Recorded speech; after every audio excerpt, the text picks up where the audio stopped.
Hi guys, it's time for another video, and today's video is about grammar, specifically syntax, diction, and tone. Diction, syntax, and tone are actually very closely linked together, right? And I'll explain here as I've written. I've said that diction refers to the words in a particular situation, so which words you choose to use as the writer, while syntax determines how those chosen words are used to form a sentence. So syntax is about the structure of the sentence, and we talked about that in the past: simple sentence, complex sentence. So diction is the words that you use, syntax is the type of sentence that you're going to put the words in, and then tone establishes the mood or the feeling of that sentence, right? How you use the sentence and the words to create a feeling or a mood, right? More often than not, adopting a complex diction means complex syntactic structure and structure of the sentence, and vice versa. So the more complex the words you use, in other words, the more complex your sentence will be, and the other way around. That's what vice versa means. It means the other way around also. So in other words, the simpler the sentence, the simpler the diction or the words that you use, the simpler the syntactic structure of the sentence will be. Uh, and lastly here, diction in writing can elicit particular tone to the writing depending on the specific words chosen.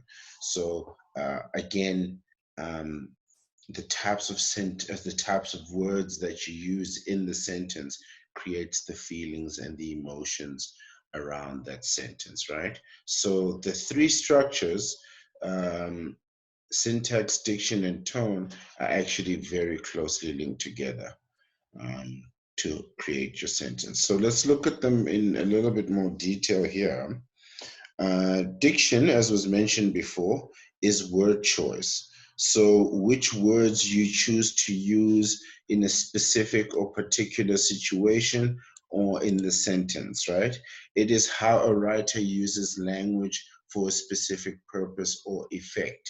And these include the parts of the figures and parts of speech, for instance, the verbs, the nouns, the adjectives, um, that kind of thing. So it is, it is what the writer is trying to tell you, right? And they will use specific words to get to that specific message. So they'll use facts and statistics to try and prove to you that they're right, or they will use emotional language to get you to feel something, whether it's happiness or sadness or joy. So those specific words are put to effect, and that's what diction means. So let's look at the types of diction. Colloquial words or colloquial language. These are words or expressions that are used in normal, ordinary, everyday language by normal, ordinary people. Words like okay and hello, right?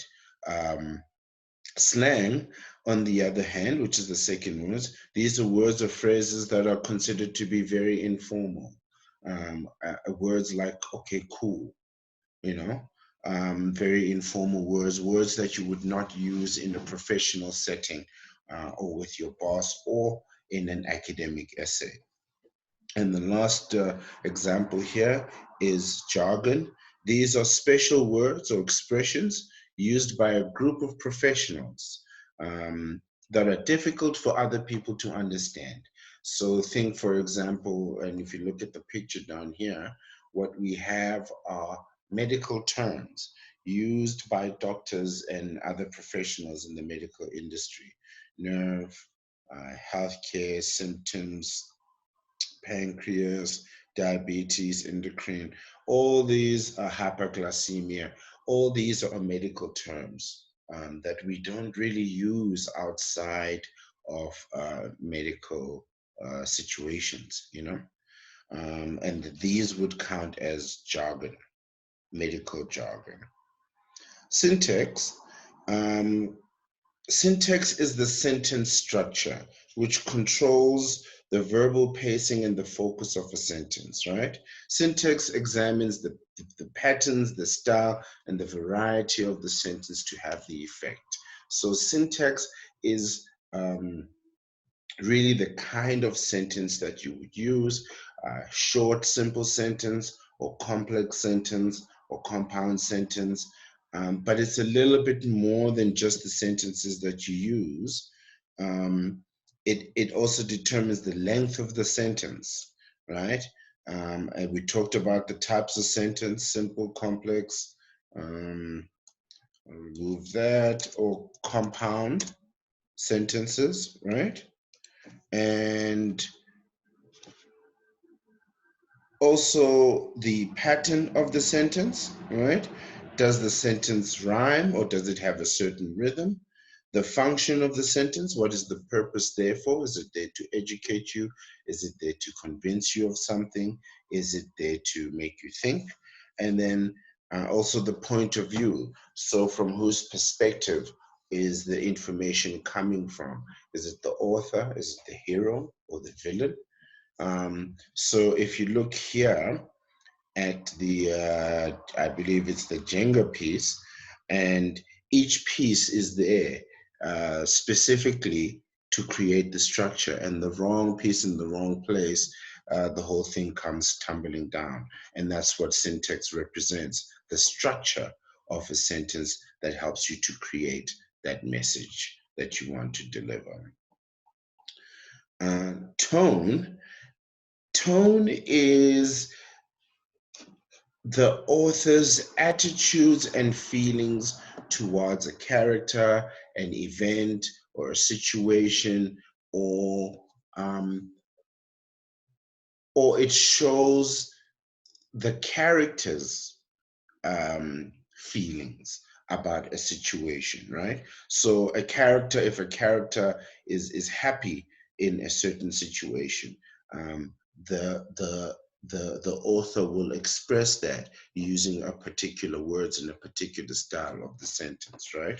So tone is reflected in the author's voice through the characters of a certain piece of writing, whether it's a story or a novel or uh, an article of any kind, right?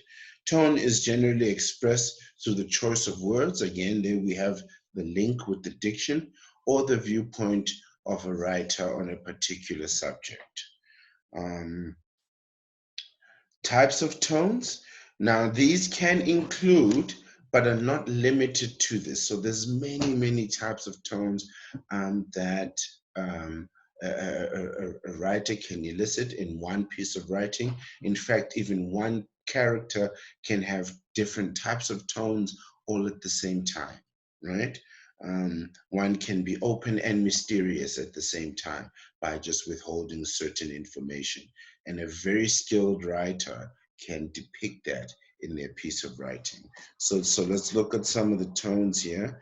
We have a formal and informal tone, a serious or comical or humorous or funny tone. We have sarcasm or anger. We have sadness, cheerful or happy, hopeful, or even a fearful tone, right? If you are worried that things are not going to work out as you anticipate. So that's it for today's video. I hope that this has been helpful. Thank you for watching and have a nice day.